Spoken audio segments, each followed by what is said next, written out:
Ci chiamo un nome, chi è un nome facesse?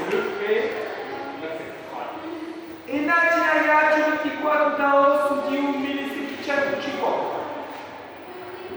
È morto in Roma qui dichiarato di 1836. Era mamma di Napoleone.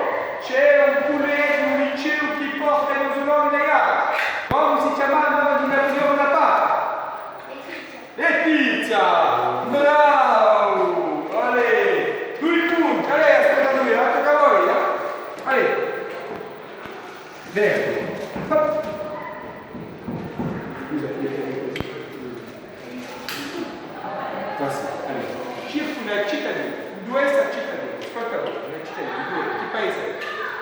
È una cittadina costruita in Dio a un castello del XV secolo, in Cismo. Durante il XVIII secolo, Pasquale Paolo infatti di suo paese la capitale della nazione Rozza. Come si chiama lei? Dove è la capitale della Rozza? C'è l'università, c'è tutto. Due, cioè da un treno passato il secondo andato.